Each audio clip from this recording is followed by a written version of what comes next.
હરે કૃષ્ણ. સો આજે આપણે ભક્તિ યોગના ત્રીજા અધ્યાય વિશે વાત કરવાના છે. ભક્તિ યોગના 6 અધ્યાય છે ગીતામાં. 7મા અધ્યાયથી 12મા અધ્યાય સુધી 7 અને 8 આપણે સ્ટડી કરી લીધો છે. સો હવે 9મો અધ્યાય છે.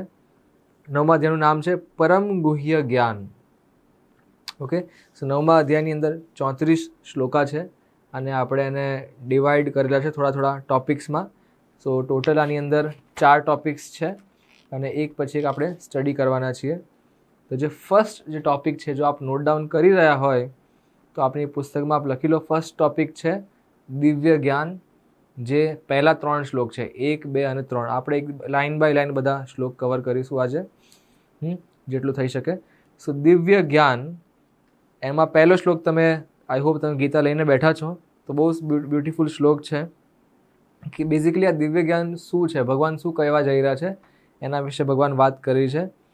હા, કેમ કે ટોપિકનું નામ, જે મેઇન અધ્યાયનું નામ છે પરમ ગુહ્ય જ્ઞાન. ગુહ્ય મીન્સ સિક્રેટ, પરમ મીન્સ જે મોસ્ટ સિક્રેટ, જે મોસ્ટ હે ને ડિફિકલ્ટ કહી શકાય એવું જ્ઞાન. ડિફિકલ્ટ કરતાં વધારે મેઇન શબ્દ છે રહસ્યમય, બેટર શબ્દ છે રહસ્યમય. તમે કહેશો કે ગીતા તો પુસ્તક છે, બધાની પાસે ગીતા હોય છે, દરેક ઘરમાં ગીતા હોય છે, તમે ઓનલાઈન સર્ચ કરી લો તમને ગીતા મળી જશે, રાઈટ? સો આમાં એવું ગુહ્ય શું બચ્યું? ગુહ્ય એટલા માટે છે કેમ કે જ્યાં સુધી તમે એને પ્રેક્ટિસ નહીં કરો ત્યાં સુધી તમને ખ્યાલ નહીં આવે. છતાં પણ આપણે સમજવા માટે ભગવાને બહુ જ સરસ વર્ણન કર્યું છે અને હું તમને સંભળાવવાનો છું આજે કે આ ગુહ્ય જ્ઞાન શું છે. તો પ્રથમ 3 શ્લોકા લઈશું, એક પછી એક આપણે કવર કરીએ. તો ફર્સ્ટ શ્લોક છે ઇદમ તુ તે ગુહ્યતમમ પ્રવક્ષ્યામિ અનુસૂયવે જ્ઞાન વિજ્ઞાન સહિતમ યજ્ઞાત્વા મોક્ષશે અશુભાત. અહીંયા લખ્યું છે કે ઇદમ તુ તે ગુહ્યતમમ. હા, હે પ્રિય અર્જુન, તું કદાપી મારી ઈર્ષા કરતો નથી, તેથી હું તને આ પરમ ગુહ્ય જ્ઞાન તથા સાક્ષાત્કાર વિશે જણાવીશ. અહીંયા લખ્યું છે આ જે ગુહ્યતમમ જે જ્ઞાન છે, હા, પ્રવક્ષ્યામી, હું તમને કહેવા જઈ રહ્યો છું. અને કેમ કહેવા જઈ રહ્યો છું? અહીંયા લખ્યું છે અનુસૂયવે. અનુસૂયવે એટલે એની ક્વોલિટી છે, એક અર્જુનની ક્વોલિટી શું છે કે એને ભગવાન પ્રત્યે કોઈ ઈર્ષા નથી. એટલા માટે ભગવાન અમને આ ગુહ્ય જ્ઞાન કહી રહ્યા છે. તમે કહેશો કે અમે પણ ભગવાનથી કોઈ ઈર્ષા નથી કરી રહ્યા છે, કેમ કે આપણે ભગવાન બનવાની ટ્રાય કરી રહ્યા છે. કઈ રીતે ભગવાન બનવાની ટ્રાય કરીએ છીએ? કેમ કે આપણે ભગવાનના સમાન, ભગવાનના જેમ ફેમસ થવા માગીએ છીએ, ભગવાનની જેમ ધનવાન થવા માગીએ છીએ, ભગવાનની જેમ આનંદમય થવા માગીએ છીએ. સો દરેક વસ્તુમાં ભગવાનને આપણે કમ્પીટ કરવા માગીએ છીએ. દાન કરતા હોઈશું તો એવું વિચારીશું કે મારાથી મોટો કોઈ દાનવીર ના હોય, હું લોકોની મદદ કરી રહ્યો છું, મારા સમાજમાં, મારી સોસાયટીમાં, મારા દેશમાં, હે ને, મારો હાથ હંમેશા આમ રહે છે, રાઈટ? આમ નથી રહેતો, માંગી નથી રહ્યો, આપી રહ્યો છે દરેકને.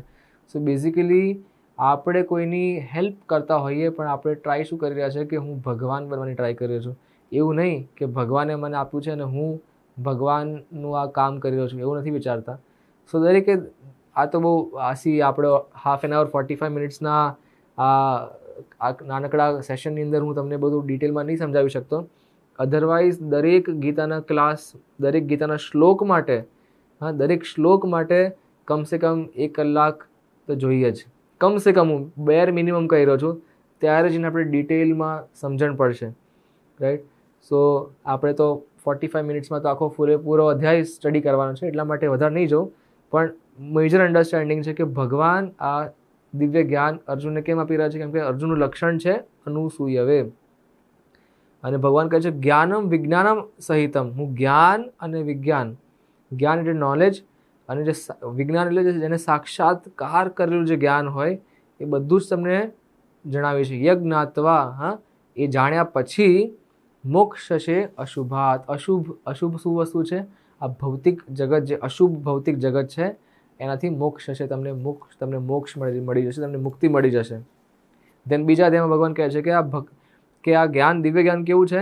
ભગવાન કહે છે આ જે દિવ્ય જ્ઞાન જે છે, ભગવાને કીધું રાજવિદ્યા રાજગુહ્યમ પવિત્રમ ઇદમ ઉત્તમમ. આ રાજવિદ્યા છે, વિદ્યા એટલે મને એજ્યુકેશન, રાજા એટલે જેમ કે આપણે કહીએ ને mango is king of all fruits, એ જ રીતે રાજવિદ્યા, નોલેજ બધાનું હોતું હોય છે, ટ્રિગ્નોમેટ્રી, જોમેટ્રિક્સ, ઇકોનોમિક્સ, ડૉક્ટરીનું, રાઈટ, આ બધા જ્ઞાન છે, એ બધી વિદ્યા છે. પણ રાજ વિદ્યા છે, કિંગ ઓફ ઓલ નોલેજ, એ શું છે? આ પરમ ગુહ્ય જ્ઞાન 9મો અધ્યાય છે. રાજગુહ્યમ બહુ જ જબરદસ્ત રહસ્યમય જ્ઞાન છે. અને આ જ્ઞાન કેવું છે? પવિત્રમ, તમને પવિત્ર કરશે. ઉત્તમ જ્ઞાન છે. પ્રત્યક્ષ અવગમમ ધર્મ્યમ, તમે પ્રત્યક્ષ તમે આંખોથી તમે જોઈ શકશો, ફીલ કરી શકશો કે તમે આમાં વૃદ્ધિ કરી રહ્યા છો. તમે સાક્ષાત પોતાને આ દિવ્ય જ્ઞાનના સ્તર પર આવીને તમે સમજી શકશો.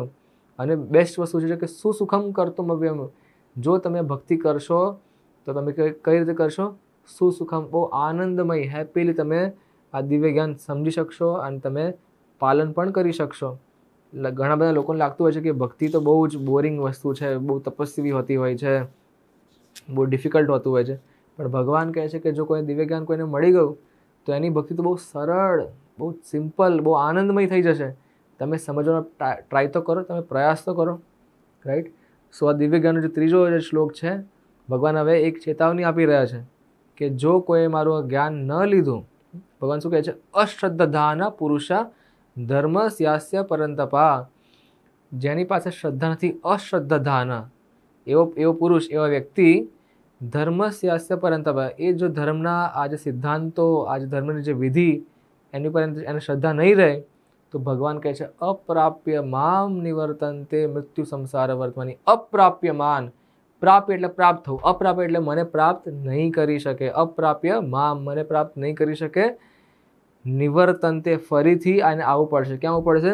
મૃત્યુ સંસાર વર્તમાની, આ મૃત્યુ સંસારમાં ફરીથી એને આવવું પડશે. વારે ઘડીએ એને જન્મ મરણની આ દુઃખ અને દુવિધાથી એને ગુજરવું પડશે. અનંતકાલ સુધી ગુજરવું પડશે, કેમ કે એને શ્રદ્ધા નથી. સો આ હતું પહેલો ટોપિક આપણો દિવ્ય જ્ઞાન, પહેલોથી ત્રીજો શ્લોક, 3 શ્લોક હતા. જે સેકન્ડ ટોપિક છે એ થોડો મોટો ટોપિક છે, જેમાં 4 થી 10 ટોટલ 7 શ્લોક આપણે એકસાથે સ્ટડી કરવાના છે. અને એ ટોપિકનું નામ છે ઐશ્વર્ય જ્ઞાન. પહેલાં કેવું હતું દિવ્ય જ્ઞાન, હવે હતું ઐશ્વર્ય જ્ઞાન. ઐશ્વર્ય મીન્સ વૈભવ. જેમ કે કોઈ ફોર એક્ઝામ્પલ એક નોર્મલ વ્યક્તિ હોય તો એમની પાસે સ્કૂટર હોય, બાઇક હોય, કાર હોય તો નાનકડી સિમ્પલ કાર હોય, ઓલ્ટો હોય, રાઈટ. એ રીતે ફોર એક્ઝામ્પલ કોઈ કરોડ અબજોપતિ હોય તો એમની ગાડી કેવી હોય? હા, 5 કરોડથી શરૂ થતી હોય, 10 કરોડથી શરૂ થતી હોય, 15 કરોડથી એવી ગાડી હોય. ફોન બધા પાસે હોતો હોય. ફોન તો 10,000નો પણ ફોન મળે છે, 5,000નો ફોન પણ મળે છે, અને 5 કરોડનો પણ ફોન મળે છે. જો તમે એ જ ફોનની અંદર તમે ડાયમંડ તમે સ્ટડેડ કરી દો, કરોડોના ડાયમંડ્સ, તો એનો ફોનની વેલ્યુ વધી ગઈ, રાઈટ. સો એ જ રીતે ભગવાનનું વૈભવ, ઐશ્વર્ય, ભગવાનનું ઐશ્વર્ય જ્ઞાન શું છે એ આપણે અહીંયા સ્ટડી કરીશું. બહુ જ બ્યુટિફુલ ટોપિક છે. અને આની અંદર આપણે બીજા 2 ડિવાઈડ કરીશું, 4 થી 6 અને 7 થી 10. 4 થી 6ની અંદર જે ટોપિક છે, જે સબ ટોપિક છે, આપણે એને કહીશું કે ભગવાન સર્વવ્યાપી છે છતાં પણ અલગ છે. ભગવાન સર્વવ્યાપી છે છતાં પણ આ દુનિયાથી અલગ છે. કઈ રીતે? જસ્ટ હું તમને સમજાવું છું. આ ટોપિકની અંદર મોસ્ટ ઓફ બધાને કન્ફ્યુઝન અને ડાઉટ્સ બહુ ક્રિએટ થતા હોય છે, કેમ કે ભગવાને શબ્દો જેવા લખ્યા છે. ભગવાન કહે છે મયા તતમ ઇદમ સર્વમ જગત અવ્યક્ત મૂર્તિના. ભગવાન કહે છે કે મયા તતમ, મારાથી, ઇદમ સર્વમ, આ સર્વ જગતમાં, અવ્યક્ત મૂર્તિના, એટલે હું દરેક આ જગતની અંદર અવ્યક્ત મૂર્તિ, હું છું પણ અવ્યક્ત રીતે પ્રગટ નથી. અને એટલા માટે હું સર્વવ્યાપ, અને એ અવ્યક્ત રહીને પણ હું સર્વવ્યાપી છું, કણ કણમાં વસાયેલો છું. આ ટેબલ છે, આ પુસ્તક છે, પેન છે, બુક છે, દરેકે દરેક વસ્તુના કણ કણની અંદર ભગવાન વસેલા છે. દુનિયાના કોઈ પણ તમે ઊંડા ખૂણે તમે પહોંચી જાઓ, ભગવાન ત્યાં એ રીતે વસેલા છે. તો ભગવાન કહે છે હું સર્વવ્યાપી છું, કઈ વસ્તુ મારાથી કોઈ પણ વસ્તુ છુપાઈ નથી, આખા બ્રહ્માંડની અંદર દરેક કણમાં હું વસાયેલો છું. એટલા માટે ભગવાન કહે છે કે આ દુનિયા મારાથી ટકેલી છે. તો ભગવાન કહે છે કે નેક્સ્ટ કહે છે કે મત્સાની સર્વભૂતાની, બધા જ જે જીવો છે, સર્વભૂતાની, બધા જીવો મત સ્થાની એટલે મારી અંદર સમાવેશ કરેલા છે. આખી દુનિયા મારી અંદર આવેલી છે. ન ચાહમ તેશ્વ અવસ્થિતાઃ, પણ ન અહમ, હું એમાં નથી, અવસ્થિતઃ, હું એ લોકોમાં નથી. આખી દુનિયા મારી અંદર છે પણ હું દરેક લોકોમાં નથી. તમે કહેશો કે હમણાં તો તમે કીધું કે તમે કણ કણમાં વસાયેલા છો, તમે સર્વવ્યાપી છો, હવે કહેશો કે તમે નથી. હેને સમજણ? રાઈટ. નેક્સ્ટ શ્લોકમાં શું કહે છે? અહીંયા શું લખ્યું હતું જો, ચોથા અધ્યાયના બીજી લાઈનમાં લખ્યું છે કે મત સ્થાની સર્વભૂતાની. હવે 5મા શ્લોકના શરૂઆતમાં ભગવાન કહે છે કે નચમત સ્થાની ભૂતાની. ભગવાને હમણાં શું કીધું કે આખી દુનિયા મારી અંદર સમાવેશ કરેલો છે. 5માં કહે છે કે નચમત સ્થાની ભૂતાની, હું આખી બધી દુનિયા મારી અંદર નથી. પશ્ય મે યોગમ ઐશ્વર્યમ. હે અર્જુન, પશ્ય જોવો, યોગમ ઐશ્વર્ય, મારું ઐશ્વર્ય યોગ તમે જો, આખી દુનિયા મારી અંદર છે પણ નથી પણ. હા, શું છે આ માંજરો? એટલા માટે લોકો કન્ફ્યુઝ થાય છે કે ભગવાને કીધું કે ઓકે, કે જેમ કે આપણે લીલા સાંભળીએ છીએ કે ભગવાને મુખ ઓપન કર્યું હતું અને યશોદામાં આખી દુનિયા, આખું બ્રહ્માંડ જોયું, સમજણ પડી ગઈ કે ભગવાનની અંદર આખી દુનિયા છે. ભગવાન કહે છે કે એક સાઈડ કહે છે કે મારી અંદર દુનિયા નથી, એક સાઈડ કહે છે દુનિયા મારી અંદર છે. તો માંજરો શું છે? માંજરો બહુ સિમ્પલ છે કે ભગવાનનું એક ધામ છે જેનું નામ છે આધ્યાત્મિક જગત, આધ્યાત્મિક જગત વૈકુંઠ ધામ. ત્યાં ભગવાન એમની લીલાઓ કરી રહ્યા છે. ભગવાન એમની લીલામાં મસ્ત છે, બિઝી છે, આરામથી એમના ભક્તો સાથે મધુર લીલાઓ ચાલી રહી છે. આ દુનિયાના કાર્યકલાપો બધું મેનેજ કરવા માટે ભગવાનને પર્સનલી લીલા છોડીને અહીંયા આવવાની જરૂર નથી. ભગવાન એમના ઘણા બધા વિસ્તારથી અહીંયા વ્યાપ્ત છે. જેમ કે ભગવાન ક્ષીરોદક્ષાય વિષ્ણુના રૂપમાં કણકણમાં વસેલા છે. ભગવાન પરમાત્માના રૂપમાં દરેક હૃદયને, દરેક જીવના હૃદયની અંદર વસેલા છે. દેટ મીન્સ ભગવાન દરેક વસ્તુમાં છે પણ અને નથી પણ. નથી એટલા માટે કેમ કે ભગવાન એમનું ધામમાં ઓલરેડી બિઝી છે, એમની લીલાઓમાં મસ્ત છે, એમના ભક્તો સાથે લીલા કરી રહ્યા છે ત્યાં, છતાં અહીંયા મેનેજ પણ કરી રહ્યા છે, એટલે છે પણ નહીં પણ. જસ્ટ લાઈક એક અંબાનીજી હોય, અંબાનીજીની ઘણી બધી કંપની છે, Reliance trends, Reliance fresh, Reliance right, ઘણા બધી વસ્તુઓ હતી છે, આ જીઓ રાઈટ. સો તમે એમ કહી શકો કે જે મુકેશ અંબાની છે એ રિલાયન્સની બધી જ બ્રાન્ચીસની અંદર દરેક ઓફિસના દરેક ટેબલ પર બેઠેલા છે? નો, એમની શક્તિઓના અનુસાર આ આખું રિલાયન્સ એમ્પાયર ચાલી રહ્યું છે, પણ એના મેઇન જે ડાયરેક્ટર તરીકે, મેનેજિંગ ડાયરેક્ટર તરીકે અંબાનીજી બેઠેલા છે અને એ બધું ધ્યાન પણ એમના અંડર છે, બધું એમના અંડર કામ પણ છે. સેમ વે ભગવાન ચલાવી પણ રહ્યા છે અને ભગવાન અહીંયા એમની હોવાની એટલી જરૂર પણ નથી, છતાં પણ ભગવાનને બધું ખબર છે. અંબાનીને ખબર નહીં હોય કે એમના કયા ઓફિસમાં શું ગોટાળો ચાલી રહ્યો છે, પણ કૃષ્ણ ભગવાનને બધું જ ખબર છે, કેમ કે એમના વિસ્તાર બધા છે અને એ રીતે ભગવાન ચલાવી રહ્યા છે. તો ભગવાને બહુ સરસ એક્ઝામ્પલ આપ્યો 6માં, જેમ લખ્યું છે કે યથા આકાશ સ્થિતો નિત્યમ વાયુ સર્વત્ર ગો મહાન. આ જે મહાન વાયુ છે સર્વત્ર, દરેક જગ્યાએ વાયુ છે અને ક્યાં છે? યથા આકાશ સ્થિતો, એ આકાશમાં સ્થિત છે. એ રીતે જ તથા સર્વાણી ભૂતાની મત સ્થાનિતિ ઉપધારા, એ જ રીતે બધા જ જીવો, બધા જ આત્માઓ, બધા જ લોક, બધા બ્રહ્માંડ મત સ્થાની ઉપધારાય, હું ધારણ કરીને બેઠો છું દરેક વસ્તુઓને. હા, in the same manner all beings rest in me. So આ 4 to 6નો જે છે, ભગવાન સર્વવ્યાપી છતાં પણ અલગ છે. હા, એન્ડ દેન જે સેકન્ડ જે સબ પાર્ટ છે 7 થી 10મા શ્લોકનો, એનો ટોપિક છે કે ભગવાન કૃષ્ણ પરમ નિર્દેશક છે. બહુ અદ્ભુત આ પાર્ટ છે. હા, બહુ બ્યુટિફુલ છે.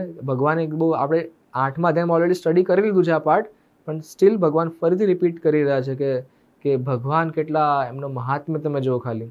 ભગવાન કહી રહ્યા છે કે સર્વભૂતાની કૌંતેયા પ્રકૃતિમ યાન્તિ મામિકામ કલ્પક્ષયે પુનસ્તાની કલ્પાદો વિસજામ્યહમ. ભગવાન કહે છે કે સર્વભૂતાન, જેટલા પણ જીવાત્માઓ છે, હે કુંતી પુત્ર, પ્રકૃતિમ યાન્તિ મામિકામ, મામિકામ એટલે બધી એ મારા પ્રકૃતિના અંડર ચાલી રહ્યું છે. આપણે 8મા અધ્યાયમાં સ્ટડી કર્યું ને 8.17માં કે બ્રહ્માજીના 12 કલાક, એમનો એક દિવસ બેઝિકલી એને એક કલ્પ કહેવાય. અહીંયા લખ્યું છે કલ્પક્ષયે. કલ્પક્ષય એટલે જ્યારે ફિનિશ થાય તો બધી જીવાત્માઓનું બેઝિકલી પ્રલય આવતો હોય છે, બધી જીવાત્મા ઇનેક્ટિવ સુષુપ્ત અવસ્થામાં સૂઈ જાય છે. તો અહીંયા લખ્યું છે પુનસ્તાની કલ્પાદો વિસજામ્યમ.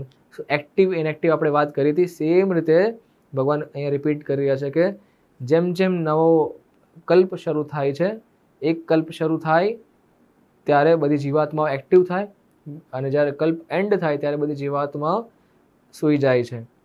એ રીતે એક્ટિવ ઇનએક્ટિવ સ્ટેજ ચાલી રહ્યો છે. એક્ઝેક્ટલી જસ્ટ અનુવાદ રિપીટ કરીશ. 7મા શ્લોકનું લખ્યું છે કે હે કુંતી પુત્ર, કલ્પના અંતે સમગ્ર ભૌતિક સર્જન મારી અંદર પ્રવેશે છે અને અન્ય કલ્પના આરંભમાં હું તેમને મારી શક્તિથી પુનઃ ઉત્પન્ન કરું છું. મેઇન શબ્દ છે ભગવાન કહે છે મામિકમ પ્રકૃતિ, મારી શક્તિથી મારી પ્રકૃતિથી હું આ બધું કરી રહ્યો છું.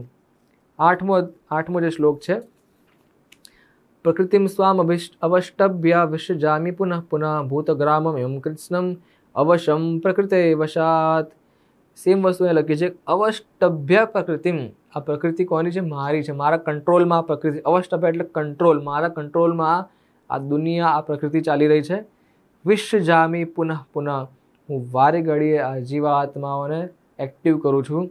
વિસૃજામિ, એમને એક નવું શરીર મળે છે. ભૂતગ્રામ ઇમમ કૃષ્ણમ અવશ્યમ પ્રકૃતે વસાત. તો વારે ઘડી એક્ટિવ થાય છે અને ઇનએક્ટિવ થાય છે. પ્રલય આવે છે અને ફરીથી ઉદ્ભવ પણ થાય છે. અહીંયા લખ્યું છે સંપૂર્ણ દૃશ્ય જગત મારા અધીન છે.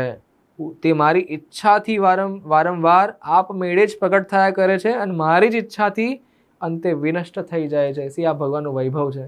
ભગવાનની ઈચ્છાથી દુનિયા ચાલી રહી છે. ભગવાન શ્વાસ છોડે, દુનિયા જીવિત થાય છે. બધા લોકો હરે છે, ચાલી રહ્યા છે, બધા ફરી રહ્યા છે, મળી રહ્યા છે એકબીજાને.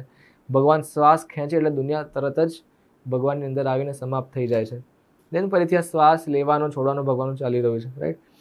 સો 9મો અધ્યાય 7 થી 10નો આ જે ટોપિક છે એમાં લોકો છે કે નચમામ તાની કર્માણી નિબંધનતી ધનંજયા ઉદાસીનવદ આસીનમ અસક્તમ તેષુ કર્મસુ. કોઈને લાગશે ભગવાન તો બહુ બિઝી છે, ભગવાન આટલું બધું ચલાવી રહ્યા છે, દેટ મીન્સ ભગવાન તો બહુ બિઝી વ્યક્તિ છે. ભગવાન કહે છે ના, એ ખોટી વસ્તુ છે.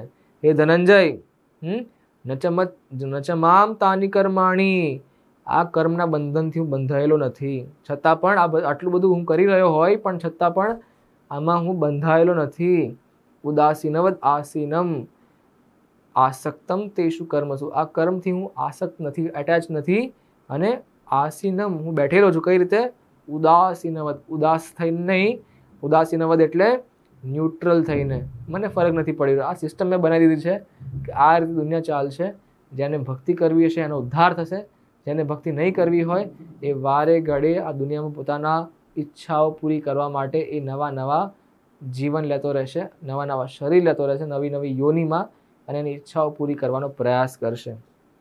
સો ભગવાન આપણી ઈચ્છાઓ પૂરી કરવા માટે આટલું બધું મોટું સિસ્ટમ ભગવાને સર્જન કર્યું છે કે જેને પણ એની ઈચ્છા પૂરી કરવી હોય એ આ રીતે કરી શકે છે. હરે કૃષ્ણ. યુટ્યુબ પર આ અધ્યાયના વિડીયોના ડિસ્ક્રિપ્શનમાં એક ક્વિઝની લિંક અમે આપી છે. તો આ ક્વિઝના લિંક પર જાઓ અને આ અધ્યાયને ડિટેલમાં સ્ટડી કરીને આ ક્વિઝના જવાબો તમે આપો. અને જે પણ વ્યક્તિ ક્વિઝમાં ખૂબ જ સારો સ્કોર કરશે તેમને હરે કૃષ્ણ મંદિર તરફથી એક ગિફ્ટ મોકલવામાં આવશે. હરે કૃષ્ણ. અને 10th શ્લોક બહુ જ બ્યુટીફુલ લાગે છે મને. ભગવાન કહે છે મયા અધ્યક્ષેના પ્રકૃતિ સુયતે સચરાચરમ. મારા અધ્યક્ષમાં, મારા કંટ્રોલમાં આ પ્રકૃતિ દુનિયા ચાલી રહી છે. સુયતે સચરા અચરમ. લોકો ચાલી રહ્યા છે, સજીવ અને નિર્જીવ, આ દરેક વસ્તુ ચાલી રહી છે મયા અધ્યક્ષના. લોક કહે છે કે સવારે ચંદ્ર અસ્ત થાય છે અને સૂર્યનો ઉદય થાય છે, સાંજે ચંદ્રનો ઉદય થાય છે, સૂર્યનો અસ્ત થાય છે. આ બધું કોણ કરી રહ્યું છે? બ્યુટીફુલ માઉન્ટેન્સ હોતા હોય છે, વોટરફોલ હોતા હોય છે, બ્યુટીફુલ ફ્લાવર્સ, ફ્રૂટ્સ, આટલો અદ્ભુત ટેસ્ટ હોતો હોય છે વેજીટેબલ્સમાં, ફ્રૂટ્સમાં. ક્યાંથી આવ્યો છે? ભગવાન કહે છે મયા અધ્યક્ષના પ્રકૃતિ. મારા અધ્યક્ષની અંદર, મારા કંટ્રોલની અંદર દુનિયા ચાલી રહી છે. ભગવાન કહે છે હેતુ નાને કૌંતેયા જગત વિપરિવર્તતે. મારી શક્તિઓમાંની એક એવી આ ભૌતિક પ્રકૃતિ મારી દેખરેખ હેઠળ કાર્ય કરે છે અને સર્વ ચર તથા અચર જીવોનો ઉત્પન્ન કરે છે. તેના શાસન હેઠળ આ જગત વારંવાર સર્જાય છે અને વિનષ્ટ થાય છે. રાઈટ. સો આ ભગવાનનું ઐશ્વર્ય જ્ઞાન છે. એમ તે 10માં આપણે જે 7 થી 10મો જે આપણો ટોપિક છે એમાં લખ્યું છે કૃષ્ણ એ પરમ નિર્દેશક છે, અને એ ટોપિક છે. તો હવે આપણે સ્ટાર્ટ કરીશું આપણો થર્ડ ટોપિક આ અધ્યાયનો, 9મા અધ્યાયનો, જેમાં આપણે ખાસા બધા શ્લોકો એક સામટા લઈ લઈશું. 11 થી 25 મતલબ 15 શ્લોક આપણે એક સાથે સ્ટડી કરીશું આ થર્ડ ટોપિકમાં. અને ટોપિકનું ટાઇટલ છે ભક્ત અને અભક્તો. બહુ સિમ્પલ ટોપિક છે, ભક્ત અને અભક્તો, જેમાં અભક્તો જે છે એ 11 અને 12મો શ્લોક સ્ટડી કરીશું અને 13 થી જે 25 છે એ ભગવાનના વિવિધ પ્રકારના ભક્તો વિશે વાત થયેલી છે. સો પ્લીઝ 11મો શ્લોક આપણે આવી જાઓ. અવજાનંતિ મામ મૂઢા માનુષિમ તનુમાશ્રિતમ પરમ ભાવમ અજાનંતો મમ ભૂતા મહેશ્વરમ. અવજાનંતિ મામ મૂઢા, મૂઢા એટલે મૂર્ખ વ્યક્તિ સમજે છે, નથી માનતા. અવજાનતી એટલે ઉપહાસ કરે છે, નથી માનતા, માનવા માટે રેડી નથી. મામ મને માનવા માટે રેડી નથી કે હું ભગવાન છું અને મેં માનુષમ તનુમાશ્રિત. એ લોકોને એવું શું લાગે છે કે આ બધી માયાવું છે. જ્યારે હું મનુષ્ય રૂપે અવતરું છું ત્યારે મૂર્ખ લોકો મારો ઉપહાસ કરે છે. એ લોકોને લાગે ભગવાને બેઝિકલી જે મનુષ્યવાળું જે શરીર ધારણ કર્યું છે, આપણા જેવું જે શરીર ધારણ કરીને ભગવાન પૃથ્વી પર આવે છે, તો આ લોકોને શું લાગે છે કે આ ભગવાન ના હોઈ શકે. એ લોકો માનવા માટે રેડી નથી. આ તો કોઈ છલિયો છે, ગ્વાલો છે, એવી રીતે બધા વાત કરશે. હું કોઈ રાજા, કોઈ મહાન હસ્તી હશે, બાકી ભગવાન કઈ રીતે હોઈ શકે, રાઈટ? સો મોટા મોટા દેવી દેવતાઓ કન્ફ્યુઝ થઈ જાય છે, તો સામાન્ય મનુષ્ય શું ચીજ છે? બટ સ્ટીલ ભગવાન કહી રહ્યા છે કે પરમ ભાવમ અજાનંતો, મારો ભાવ તમે સમજો, મારો પરમ ભાવ સમજો કે હું એ લોકો જાણતા નથી મારો પરમ ભાવ. મમ ભૂતા મહેશ્વરમ. શું લખ્યું છે? તેઓ સચરાચરના સર્વોપરી સ્વામી તરીકેની મારી દિવ્ય પ્રકૃતિને જાણતા નથી. ભૂતા મહેશ્વર, મહાઈશ્વર જે કહેવાય, મારો જે સંપૂર્ણ પ્રભુત્વ આખી દુનિયા પર ચાલી રહ્યું છે એ લોકો નથી જાણતા. મારો જે દિવ્ય નેચર છે એ લોકો નથી જાણતા. અને પરિણામ રૂપે શું થઈ રહ્યું છે? મોઘાશ મોઘ કર્માણો મોઘ જ્ઞાન વિચેતસઃ રાક્ષસીમ આસુરીમ ચૈવ પ્રકૃતિમ મોહિનમ શ્રિતાઃ. તો જે અભક્ત લોકો છે, જે ભગવાનને નથી માનતા, શું લખ્યું છે? વિચેતસઃ. વિચેતસઃ એટલે એનો મિનિંગ થાય છે કે મોહગ્રસ્ત થઈ ગયા છે, મોહિત થઈ ગયા છે, માયામાં આવી ગયા છે. એ માયામાં શું કરે છે? રાક્ષસીમ આસુરીમ ચૈવ. એમની જે બુદ્ધિ છે એ રાક્ષસી અને આસુરી બુદ્ધિ થઈ ગઈ છે. મોહિનીમ આશ્રિત. એ માયાથી મોહિત થઈને આવી ખરાબ ડિમોનિયક મેન્ટલી રાક્ષસી બુદ્ધિ એમણે ધારણ કરી લીધી છે. એના કારણે શું લખ્યું છે કે મોઘાશ મોઘ કર્માણો મોઘ જ્ઞાન. મોઘ એટલે શું? કે તમારી યુઝલેસ થઈ જવું. અહીં લખ્યું છે કે જે લોકો આવી રીતે મોહગ્રસ્ત થયેલા છે તેઓ આસુરી તથા નાસ્તિક વિચારો પ્રત્યે આકર્ષાય છે. આ મોહગ્રસ્ત અવસ્થામાં તેમની મુક્તિ માટેની આશા, મોઘ આશા, એમની મુક્તિ માટેની આશા, મોઘ કર્મણો એમના સકામ કર્મો અને મોઘ જ્ઞાન એમનું જ્ઞાન વર્ધન એ બધા જ વ્યર્થ થઈ જાય છે. મોટા મોટા PhD બની જતા હશે, મુક્તિ માટે ટ્રાય કરશે, કોઈ લોકો નહીં મળે, યુઝલેસ થઈ જશે. કેમ કે ભગવાનને માનતા નથી. ક્યાંથી મુક્તિ મળવાની? ઇમ્પોસિબલ છે. એમ જેટલી પણ આશાઓ છે બધી જ પાણી ફરી જશે. એમના સકામ કર્મ બધા યુઝલેસ થઈ જશે, કેમ કે ભગવાનને માનવા માટે રેડી નથી. એનો કોઈ યુઝ નથી. હા, તમે અમીર બની શકો છો, તમે આ ભૌતિક જગતમાં સુખી રહેવાનો પ્રયત્ન કરી શકો છો, એન્ડ તમને વૈભવશાળી બની શકો, થોડા અમીર, થોડા બ્યુટીફુલ, એ બધું બની શકો છો. Miss world, miss universe, mister richest person, એ બધું બની શકો છો, કેમ કે કદાચ તમે પુણ્ય કર્મ કર્યા હોય તો. અધરવાઇઝ એ પણ નહીં મળે. સો 13મા અધ્યાયથી ભગવાનના જે વિવિધ પ્રકારના જે ભક્તો છે એના વિશે વાત કરેલી છે. સ્પષ્ટપણે વાત કરું તો 13 અને 14માં ભગવાનના જે શુદ્ધ ભક્તો છે, જે સિદ્ધ પુરુષો છે, જે મહાત્મા છે રિયલ સેન્સમાં, એમના વિશે વાત થઈ છે. દેટ્સ વાય ભગવાન સ્ટાર્ટ કરે છે દેટ મહાત્માનસ્તુ મામ પાર્થા દૈવીમ પ્રકૃતિમાં આશ્રિતા ભજંતી અનન્ય મનસો જ્ઞાત્વા ભૂતાદિમ અવ્યયમ. આ જે મહાત્માના છે એ દૈવી પ્રકૃતિમાં આશ્રિતા, જે મારી જે ભક્તિવાળી જે મારો જે શું કહેવાય, જે ભક્તિ કરી રહ્યા છે એમને મારો આશીર્વાદ મળે છે, એટલા માટે મારી અંડર, મારા ધ્યાન અને નિર્દેશનની અંડર જીવી રહ્યા છે. ભગવાન લખે છે ભજંતી અનન્ય મનસો, એમનું મન સંપૂર્ણપણે મારી સેવામાં લીન થઈ ગયું છે. કન્ટિન્યુઅસલી એમના મનમાં એક જ વિચાર છે કે ભગવાનની સેવા કેવી રીતે કરવી, અને સારી રીતે કેવી રીતે કરી શકું, ઇમ્પ્રુવમેન્ટ કેવી રીતે લાવી શકું, ભગવાનની સેવામાં ઓર શું કરી શકું, લોકોને ઓર કેવી રીતે ભક્તિ આપી શકું, એવા વિચારધારણા રાખતા મતલબ એમનો ટાઈમ વીતી રહ્યો છે અને ભગવાનની સેવા જ કરી રહ્યા છે કન્ટિન્યુઅસલી. કેમ કે શું લખ્યું છે, જ્ઞાતવા ભૂતાદિમ અવ્યયમ. એ જ્ઞાતવા મીન્સ એ જાણી રહ્યા છે કે હું ભૂત આદિ, હું બધાનો પરમ પિતા છું, અવ્યય છું, અવિનાશક છું, મારું કોઈ પતન નથી, હું અક્ષય છું. અક્ષય મીન્સ જેનું કોઈ ક્યારે ફોર એક્ઝામ્પલ 100 લીટર હોય, 100 લીટરમાંથી 10 લીટર નીકાળું તો 90 લીટર બચશે ને. એ રીતે ભગવાન કહે છે હું અક્ષય છું. દેટ મીન્સ કે હું કેટલું પણ કોને બધું આપી દઉં, હું 100% જ રહીશ. 14મો શ્લોક. સતતમ કીર્તયંતો મામ યતંતશ્ચ દૃઢવ્રતાઃ નમસ્યંતશ્ચ મામ ભક્ત્યા નિત્યયુક્તા ઉપાસતે. સતતમ કન્ટિન્યુઅસ કીર્તયંતો મારા ગુણગાન ગાઈ રહ્યા છે મારા ભક્તો. યતંતશ્ચ મારી સેવામાં એંગેજ છે. દૃઢવ્રતાઃ દૃઢતાપૂર્વક એમણે એક વ્રત ધારણ કર્યું છે કે મારી સેવા કરવાની જ છે. નમસ્યંતશ્ચ મામ ભક્ત્યા મને નમસ્કાર કરે છે, મારા ભક્ત બની ગયા છે.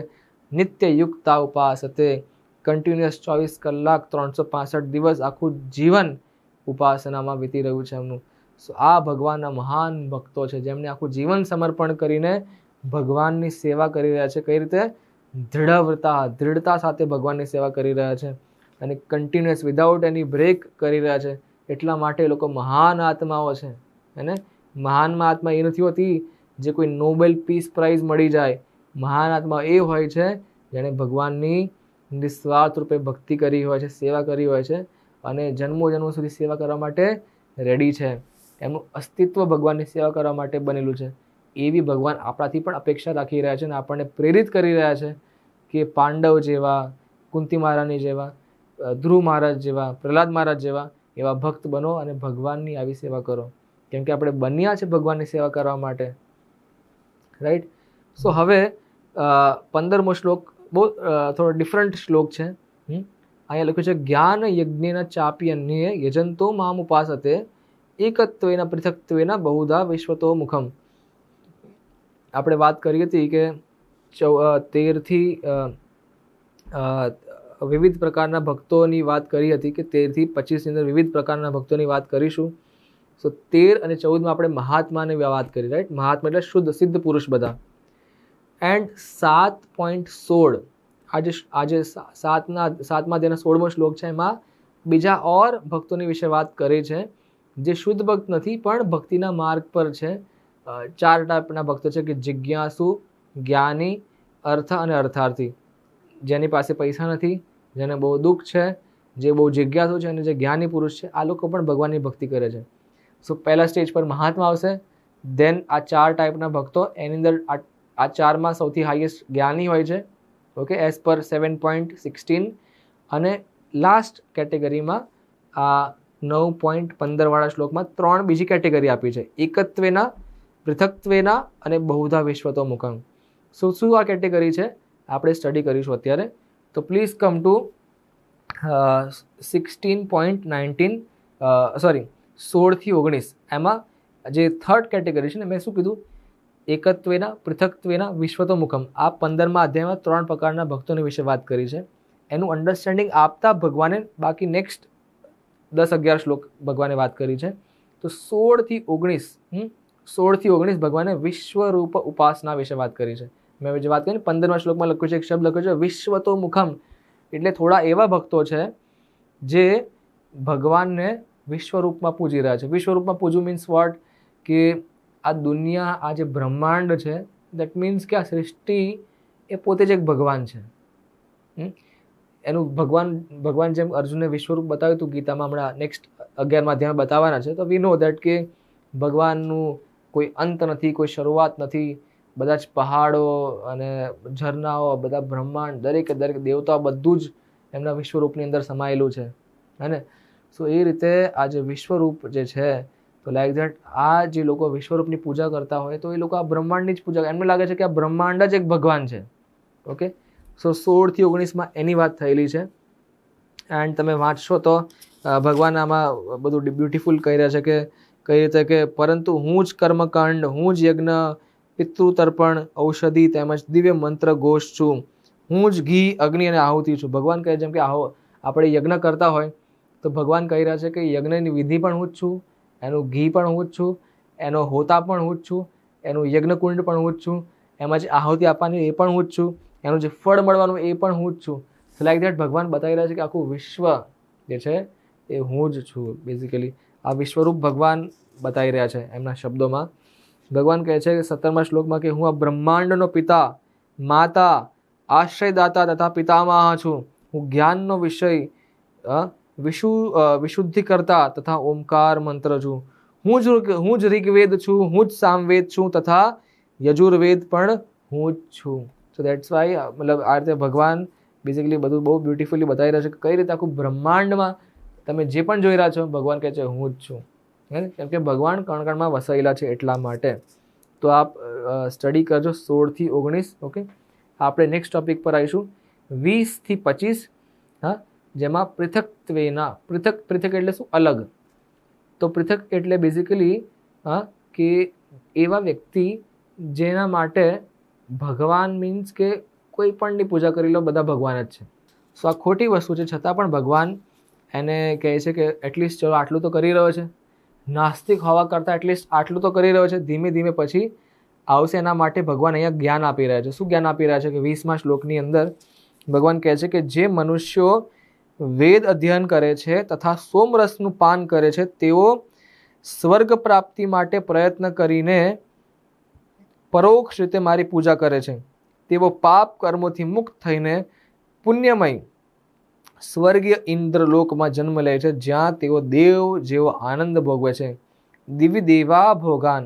સૌથી પહેલાં જે લોકોને ફોર એક્ઝામ્પલ એન્જોય બહુ કરવું હોય, સ્વર્ગલોક એન્જોય કરવો હોય તો એ લોકો શું કરે છે કે એ લોકો વેદ સ્ટડી કરે છે, ત્યાં સોમરસનું પાન કરે છે અને ઇન્દ્રની પૂજા કરે છે. તો ભગવાન શું કહે રહ્યા છે કે દે આર વર્શિપિંગ મી ઇનડાયરેક્ટલી. એ લોકો મારી પૂજા કરી રહ્યા છે પણ ડાયરેક્ટલી નહીં, ઇનડાયરેક્ટલી પૂજા કરી રહ્યા છે. કેમ કે અલ્ટિમેટલી પૂજા કોની થવી જોઈએ? મારી થવી જોઈએ. હું ભગવાન છું પણ એ પૂજા કરી રહ્યા છે દેવતાઓની. ઓલરેડી આપણે 7મા અધ્યાયમાં સ્ટડી કરેલું છે આ બધી વસ્તુ, પણ અગેન રિપીટ. હે ને? સો એ લોકો પાપ મુક્ત થઈને બહુ પુણ્ય કરે છે એટલા માટે એ લોકો ઇન્દ્રલોક પામે છે. પણ નેક્સ્ટ શ્લોકમાં ભગવાન કહે છે દેટ ક્ષીણે પુણ્ય મર્ત્ય લોકમ વિશંતિ. જેવા એમનું પુણ્ય સમાપ્ત થશે એટલા માટે પછી એ ફરીથી મૃત્યુલોકમાં આવી જશે. ક્ષીણે પુણ્ય મર્ત્ય લોકમ વિશંતિ. મૃત્યુલોકમાં ફરીથી આવી જશે. હા, અહીંયા લખ્યું છે કે એ રીતે જ્યારે તેઓ વિશાળ સ્વર્ગીય ઇન્દ્ર સુખ ભોગવી લે છે અને તેમના પુણ્ય કર્મોના ફળ પૂરા થઈ જાય છે ત્યારે તેઓ આ મૃત્યુલોકમાં પાછા આવે છે. એ રીતે જ મનુષ્ય 3 વેદોના સિદ્ધાંતમાં દૃઢ રહીને ઇન્દ્ર સુખ પામવા પ્રયત્ન કરે છે તથા નિરંતર જન્મ તથા મૃત્યુને પ્રાપ્ત કરતા રહે છે. 22મો શ્લોક બ્યુટીફુલ શ્લોક છે. ભગવાન વચ્ચે આપણને કહી દીધું કે શું કરવું જોઈએ. ભગવાન શું કીધું? અનન્ય ચિંતયંતો મામ. અનન્ય ભાવે મારી પૂજા કરો. ચિંતન, કન્ટિન્યુઅસલી મારું ચિંતન કરો. યે જના પર્યુપાસતે. એવા વ્યક્તિ જે કન્ટિન્યુઅસ આવી રીતે મારી ભક્તિ કરી રહ્યા છે, તેષામ નિત્યભિયુક્તા નામ, જે કન્ટિન્યુઅસ મારી સેવા કરી રહ્યા છે. ભગવાન કહે છે જો કેટલા સૌભાગ્યશાળી વ્યક્તિ લોકો છે. યોગક્ષેમમ વહામ્યમ. યોગ એટલે એમની પાસે જે પણ છે, જે પણ એમને જોઈએ છે હું એમને આપી દઈશ, અને જે એમની પાસે ઓલરેડી છે એનું રક્ષણ પણ કરીશ. કેટલી મોટી વાત કહેવાય. યોગક્ષેમમ. યોગ એટલે જેમની પાસે નથી, એમની જે ઈચ્છા છે એ બધી હું પૂરું પાડીશ, બધી ફેસિલિટી, અને જે એમની પાસે ઓલરેડી છે એ હું બચાવીશ. દેન 23મો શ્લોક. યેપી અન્ય દેવતા ભક્ત્યા યજંતે શ્રદ્ધયાન્વિતા તેપી મામ એવ કૌંતેય યજંતી અવિધિપૂર્વકમ. અહીંયા લખ્યું છે કે યેપી અન્ય દેવતા. તો જો કોઈ વ્યક્તિ મને છોડીને ઇન્દ્રલોક જવા માટે આવી કંઈ પૂજા કરશે, સોમરસ પીવાની ટ્રાય કરશે સો દેટ એ બહુ યંગ રહે, ક્યારે વૃદ્ધ ના થાય. અરે એ બધું વસ્તુ તો ઓલરેડી મારા ધામમાં છે અને તારો મૃત્યુ પણ નહીં થાય, પણ છતાં પણ કોઈ ઓછી બુદ્ધિવાળો આ બધી વસ્તુ પ્રયાસ કરશે. ભગવાન કહે છે કે એ બી અન્ય દેવતા, બીજા કોઈ દેવતાની તમે કોઈ પૂજા કરશો મારા સિવાય, યજંતે શ્રદ્ધા, અને બહુ શ્રદ્ધાપૂર્વક પણ ભલે કરો તમે, ભગવાન કહે છે અવિધિપૂર્વકમ. આ પ્રોપર વિધિ નથી, ઇનડાયરેક્ટ વર્શિપ છે. કેમ કે 25મા શ્લોકમાં ભગવાન કહે છે યાંતિ દેવવ્રતા દેવાન, જે યાંતિ એટલે જવું, શું જવું, યા પામવું, દેવવ્રત જે દેવનું વ્રત કરશે એને દેવતાનો લોક મળશે. પિતૃન યાંતિ પિતૃવ્રતા, જેણે પિતૃલોકનું વ્રત કર્યું એ પિતૃલોકમાં જશે. ભૂતાની યાંતિ ભૂતેજા, ઘણા બધા લોકો બ્લેક મેજિક કરતા હોય છે, ભૂત પ્રેતનો પૂજા કરતા હોય છે, તો લોકો જે ભૂત પ્રેતની પૂજા કરશે ભૂતેજ, એ લોકોને ભૂત પ્રેત જેવું એવા લોકમાં જશે અને એમને એવું શરીર મળશે. હા, અને યાંતિ મદ્યાજીનો પયમામ, તો જે મારી પૂજા કરશે એ મારા ધામ આવશે. તો ભગવાને ક્લિયર કટ લખ્યું છે કે દેવતાઓની પૂજા કરશો તો એમના લોકમાં જશો, એ દેવતા અને એમનો લોક બધું જ નાશ પામવાનું છે, ગેરંટી છે. પિતૃલોકની પૂજા કરશો પિતૃ પાસે જશો, ભૂત પ્રેતની પૂજા કરશો ત્યાં જશો, અને મારા ધામની પૂજા કરશો તો મારી પાસે આવશો. સો ભગવાન ક્લિયરલી કટ કહી રહ્યા છે. સો અને 24મા શ્લોકમાં લખેલું છે કે અહમ હિ સર્વ યજ્ઞાનામ ભોક્તા ચ પ્રભુરેવ ચ, દરેક તપસ્યા દરેક કર્મનો જે ભોક્તા, જે એન્જોયર, જે પ્રભુ જે હોય છે, જે માસ્ટર છે એ હું જ છું. ન તું મામ અભિજાનાતિ તત્વેના ચવંતી તે, તો જે વ્યક્તિ આ વસ્તુ નહીં માને, નહીં જાણે, જાણ્યા વગર કામ કરશે કે જાણીને પણ કામ નહીં કરે, એ રીતે ભગવાન કહે છે ચવંતી એટલે એનું પતન થવું નિશ્ચિત છે, અને ફરીથી ભૌતિક જગતમાં જન્મ લેવો જ પડશે એ નિશ્ચિત છે. તો એક જ ઓપ્શન છે, ભગવાનની ભક્તિ કરો, અને જો ઉદ્ધાર પામવો હોય તો ભગવાનની ભક્તિ કરો અને ભગવાનના ધામ જાઓ. અધરવાઇઝ આ દુનિયામાં કોઈ મજા તો છે નહીં. જો તમે પ્રયાસ પણ કરશો તો પણ તમારું પતન થવું નિશ્ચિત છે. સો 15મા શ્લોકમાં આપણે વાત કરી હતી કે 3 પ્રકારના થોડા લોઅર લેવલ એકચ્યુઅલી ભક્ત નથી પણ ટ્રાય કરી રહ્યા છે. તો એક છે એકત્વેના પૃથક્ત્વેના વિશ્વતોમુખમ. પૃથક્ત્વેના અને વિશ્વતોમુખમ સ્ટડી કરી લીધું આપણે 16 થી 19માં અને 20 થી 25માં. પણ જે એકત્વેના એટલે એ એવી કેટેગરી છે જેમાં લોકો એવું માને છે કે આ શરીર છોડ્યા પછી મારું અસલી જે સ્વરૂપ છે આત્મા, હા, તો ભગવાન પણ આત્મા છે અને હું પણ આત્મા છું. સો એ લોકો એવું માનતા હોય છે કે જો બંને આત્મા હોય તો આત્મા અને આત્મા મિક્સ થઈને એક જ આત્મા બની જશે. આ આત્માને અને મારી જે આત્મા છે ને ભગવાનની જે આત્મા, એમાં કોઈ અંતર તો છે નહીં, સેમ જ છે. તો જેવું મેં શરીર છોડ્યું એના પછી આ આત્મા અને ભગવાનની આત્મા એક થઈ જશે. આ ખોટી વસ્તુ છે. કેમ કે ભગવાન પણ આત્મા છે, આપણે પણ આત્મા છે, પણ ભગવાન પરમાત્મા છે. આ બધી નાનકડી અંશ આત્મા છે, જ્યારે ભગવાન એક સમુદ્ર જે સાગર છે અને આ એક નાનકડું બિંદુ છે પાણીનું, એક ટીપું છે, અને જ્યારે આ સમુદ્ર છે. સો જો કોઈ એવું માનશે કે આપણે એક થઈ જશું, એ ખોટી અન્ડરસ્ટેન્ડિંગ છે. ઓકે, સો 25 શ્લોક પતી ગયા.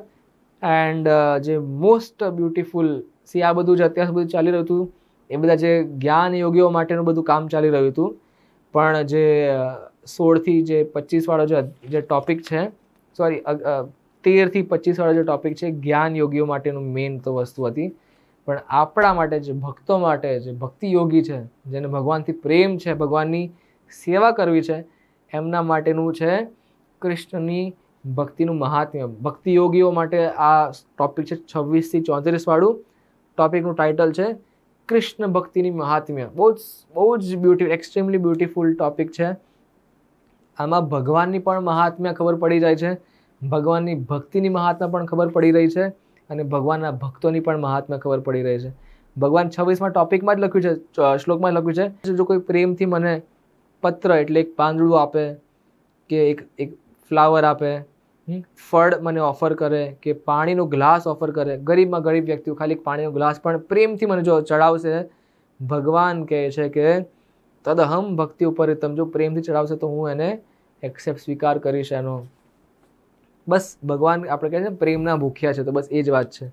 તમે બહુ ગરીબ ભલે કેમ ના હોય, એક પાણીનો ગ્લાસ તો આપી જ શકો છો, કઈ મોટી વાત છે. દેન 27મો શ્લોક છે યત કરોશી યદ અશ્નાશી યજ્જુહોસી દદાસી યત તપસ્યસી કૌંતેય તત્કુરુષ્વામદર્પણમ.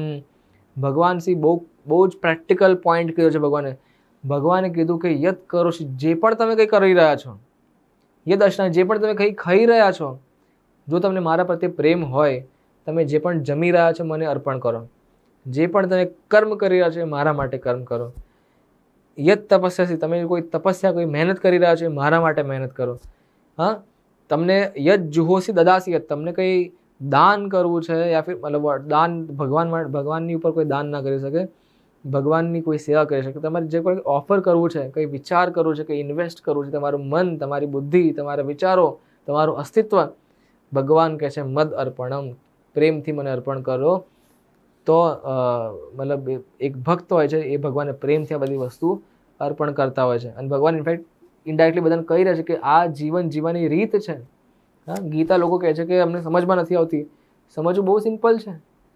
તમે જન્મો જન્મો લઈ ચૂક્યા છો, એક જન્મ તો ભગવાન માટે આપો, ભગવાનની સેવા માટે આપી દો.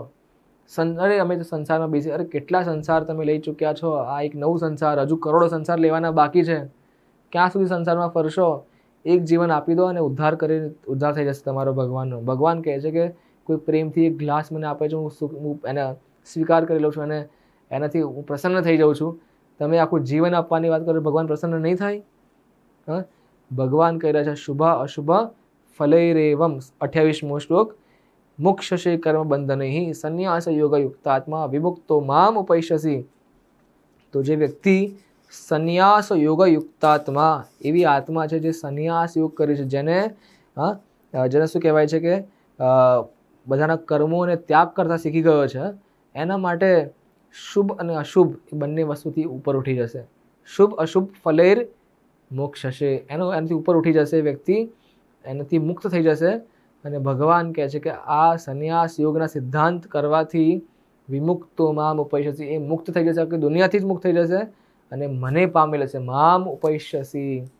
સી, આ જે 26 થી 34નો જે આખો જે પાર્ટ છે એ ભક્તો માટે બહુ બ્યુટીફુલ પાર્ટ છે.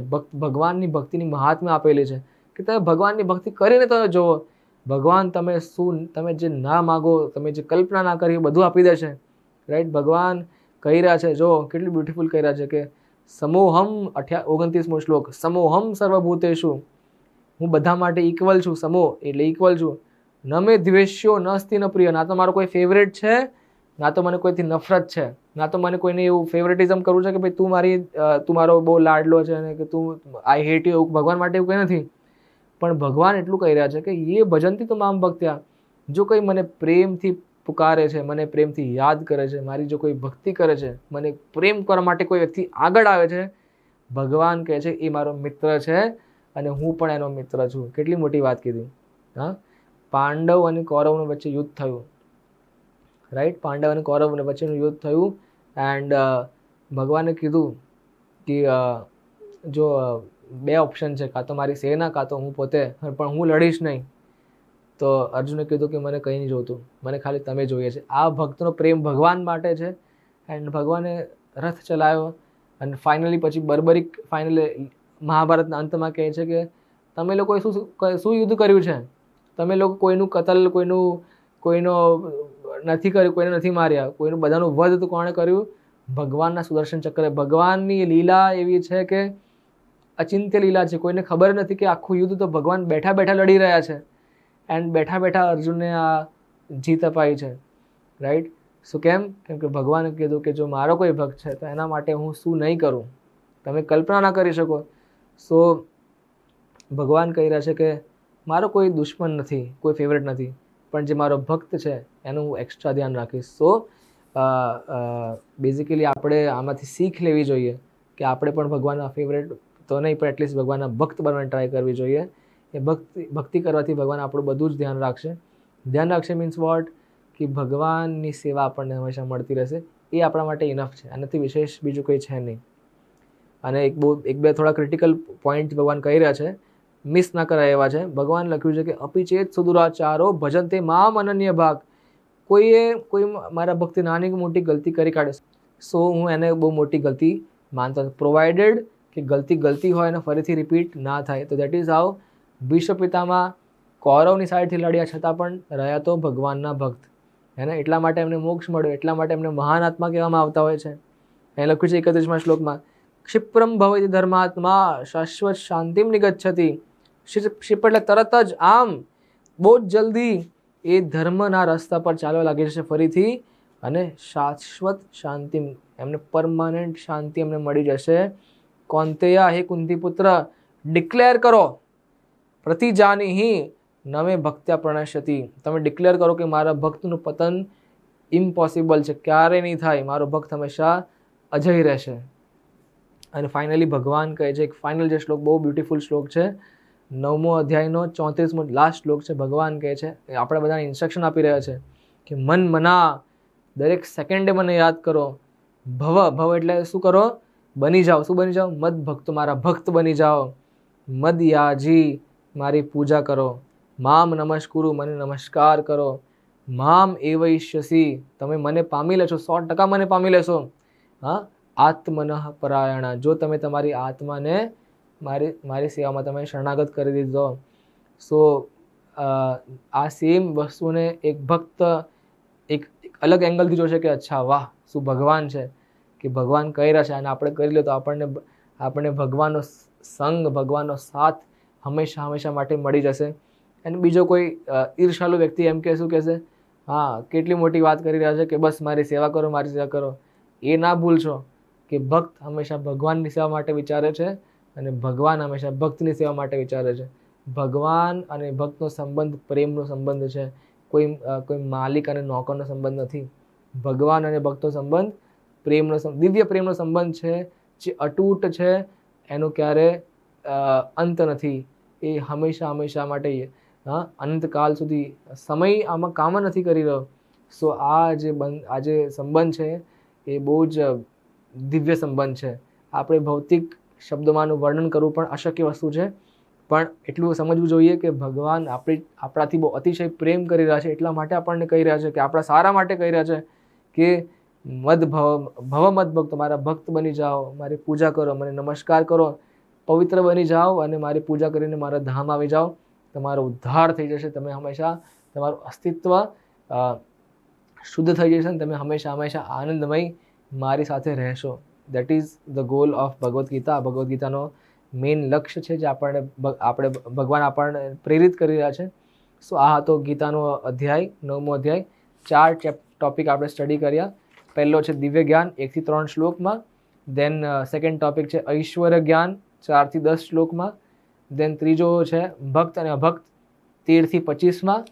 અને ચોથો છે 26 થી 34ની અંદર કૃષ્ણ ભગવાનની ભક્તિની મહાત્મ્ય. તો આ તો ભગવાનનું રાજવિદ્યા, રાજગુહ્યમ પરમમ ઇદમ ઉત્તમમ. શ્રીમદ ભગવદ્ ગીતા કી જય. જગતગુરુ શિલા પ્રભુપાદ કી જય.